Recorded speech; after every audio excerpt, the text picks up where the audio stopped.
1947 में अंग्रेजों से मिल रही स्वतंत्रता के समय विद्रोही रुख अपनाते हुए स्वतंत्र राष्ट्र का मंसूबा देखने वाले हैदराबाद के निजाम को सरदार पटेल ने अपनी इच्छा शक्ति और कूटनीति से पोषपत किया।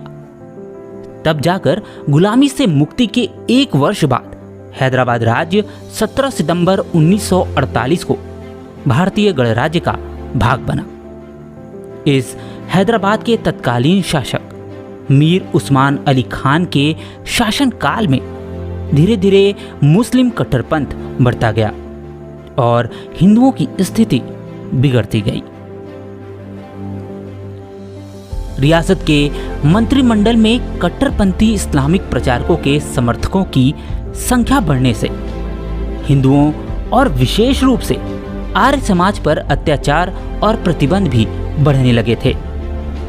जैसे ओम का ध्वज लगाने पर और साप्ताहिक सत्संगों पर रोक, कीर्तन पर बंदी, दशहरा और सम्मेलन पर नियंत्रण, मनमाने ढंग से गौवध होने लगा था।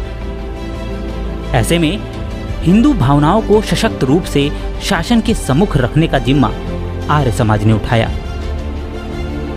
इसी आर्य समाज के एक कर्मठ सदस्य थे स्वर्गीय राधा किशन जी मोदानी।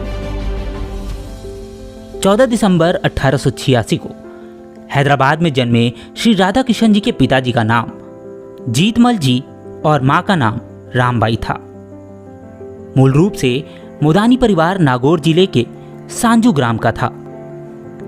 17 वर्ष की आयु में उनका विवाह निजामाबाद के जयनारायण जी गिल्डा की पुत्री मोहनीबाई से हुआ। बाद में राधा किशन जी भी निजामाबाद स्थानांतरित हो गए थे। 1930 तक हैदराबाद राज्य में आर्य समाज का पर्याप्त विस्तार हो चुका था। वेदों पर निष्ठा रखने वाले आर्य समाजी उपदेशकों के प्रवचनों से युवा मोदानी जी भी काफी प्रभावित थे। धीरे धीरे वे आर्य समाज के निष्ठावान समर्थक बन चुके थे। आर्य समाज ने पहले लिखा पढ़ी जैसे समस्त न्याय संगत उपाय किए, परंतु उसका कोई परिणाम नहीं निकला। मोदानी जी गौ रक्षा के कार्यों में सक्रियता से भाग लेते थे, शासन के अत्याचारों का विरोध करते थे, अतः निजामशाही की आंखों में किरकिरी बन गए। उन्हें गौ रक्षा आंदोलनों में कई बार गिरफ्तार किया गया था। 1938 निजामाबाद में एक मुस्लिम राजाकार ने बकरा ईद पर जब गाय की बलि दी तो हिंदू समाज ने हड़ताल कर दी। पुलिस तो जैसे मौके की तलाश में ही थी।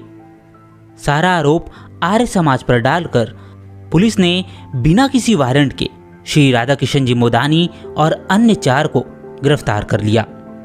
उनकी बड़ी निर्दयता से पिटाई की गई और यज्ञोपवीत को तोड़ दिया गया।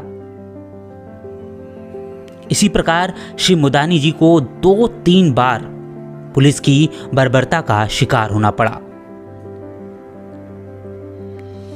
आर्य समाज के लोगों ने जब देखा कि उनके आग्रह अनसुने कर दिए जा रहे हैं तो फिर सत्याग्रह का मार्ग अपनाया गया। परंतु उसके पूर्व 14 मांगों की एक सूची शासन को सौंपी गई थी। सरकार तो जैसे आंख कान बंद किए बैठी थी। बदले में अत्याचार और भी बढ़ गए थे।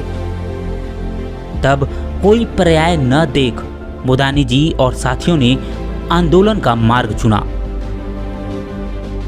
स्वामी सत्यानंद जी महाराज फील्ड मार्शल बनाए गए। एक अन्य माहेश्वरी सज्जन श्री चांद कुंवर जी शारदा इस केंद्रीय संगठन के सदस्य थे। इसी के अंतर्गत जनवरी 1939 में प्रारंभ हुए आंदोलन में श्री राधा किशन जी मोदानी सक्रिय हुए। मुखर और निर्भीक राधा किशन जी उग्रवादियों की आंखों में खटकने लगे। बहुत दिनों से उन्हें मारने की योजनाएं कट्टरपंथियों द्वारा बनाई जा रही थी। इधर आर्य समाज सत्याग्रह भी अपनी चरम स्थिति पर था। उधर मुस्लिम राजाकार मौके की तलाश कर रहे थे। 2 अगस्त 1939 को पुलिस थाने के सामने ही उन पर घातक हमला कर दिया गया और गौरक्षा तथा मातृभूमि के हित में वे शहीद हो गए। निजामाबाद शहर ने इस कायराना घटना के विरोध में आम हड़ताल कर दी। फलस्वरूप 8 अगस्त 1939 को शासन ने घुटने टेक सारी मांगे स्वीकार की। अमर शहीद श्री राधाकिशन जी मोदानी के लिए उनके साथी कहते थे, वे गाय, धर्म और देश पर सर्वस्व समर्पित करने को सदा तैयार रहते थे। उन्हें अपने प्राणों से अधिक धर्म और देश की चिंता रहती थी। निजामाबाद में उनके नाम पर एक सड़क और एक विद्यालय है। उनकी एक पंचधातु की आदमकद मूर्ति भी निजामाबाद को सदा उनकी याद दिलाती रहती है। श्री मोदानी जी की स्मृति में डाक विभाग द्वारा विशेष लिफाफा और विवरण जारी किया गया था।